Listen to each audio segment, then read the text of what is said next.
In the last year and a half, we have really strengthened our focus at the Lantos Foundation on the issue of anti-Semitism.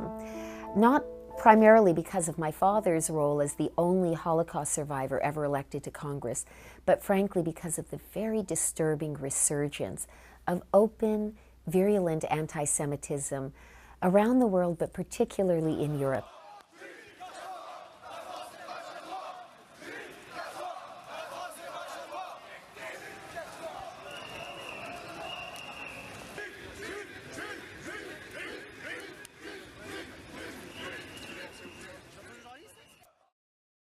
The modern human rights movement really began with the Universal Declaration of Human Rights, and that was, in its most basic sense, a response by humanity to our collective horror at what had happened during the Holocaust. It was almost inconceivable that one of the most modern and civilized societies should have turned its very skills and scientific aptitude and modernity to the evil purpose of attempting to massacre an entire people. And so humanity came together in this sense of collective horror to lay out a new blueprint. And this very beautiful and powerful and radical new idea took hold, which was that every single human being in every corner of the world had certain fundamental human rights that no one could take away from them.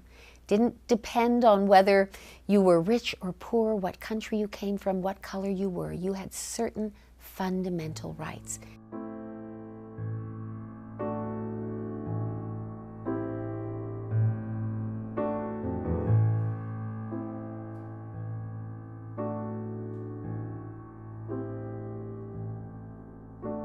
We have to remember it didn't start with the gas chambers. It started with rhetoric, it started with language, it started with rallies, it started with marches, it started with random violence here and there. But as it was normalized, as the hatred was normalized, as it was made to seem respectable to think these hateful and racist thoughts and to act upon them in small ways, the unthinkable became thinkable and the unacceptable became somehow acceptable.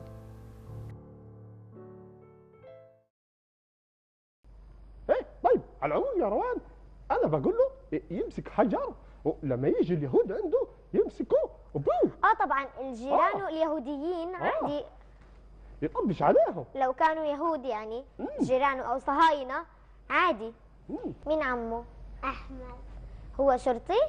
شو بيسوي طب الشرطي؟ بحبس الحرامي واللي بيعمل مشاكل وبطخ اليهود، صح؟ انت بدك تصيري زيه؟ ان شاء الله لما تكبري. لما طخ اليهود كلهم؟ كلهم؟ طيب.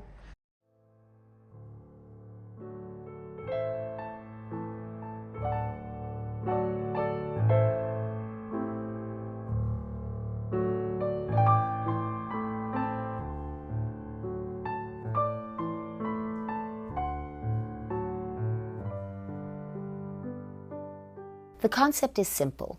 We are asking the political leadership of countries around the world on the same day to attend Sabbath services in their own country. This will demonstrate solidarity in two very important ways. First, it will show solidarity and unity with their own Jewish communities that often are feeling threatened by this rising tide of anti-Semitism. Secondly, and equally important, it is an opportunity for the leadership, the political leadership, to stand shoulder to shoulder with one another in saying that in our countries we will give no sanction to bigotry, no sanctuary for hatred and racism, and that we are doing this in a unified way.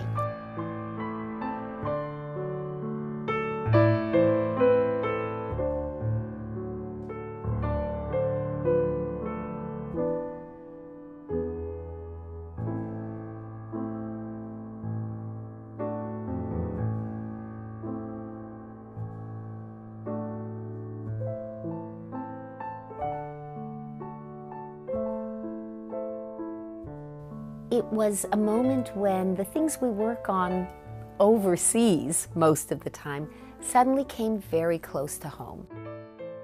There's no doubt that there was part of me that felt the tiniest fraction of what my parents had experienced on a much more massive scale in their lives.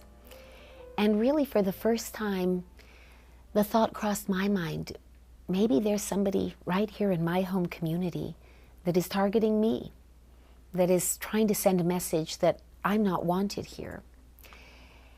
And although I wouldn't say I personally felt afraid, I will say that in some ways, for the first time in my life, I felt closer to what it is my own parents had endured.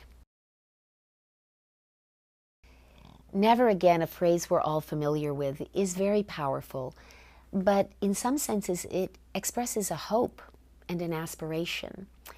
And never rest, to me, feels more like a directive, more like a command. I feel that never rest is talking to me. It's talking to you. It's saying that if we are willing to shoulder the responsibility to step up when we see signs of hatred and bigotry, maybe in our own social circle, then we have a chance to bring about the hoped-for reality of never again. We at least have a fighting chance.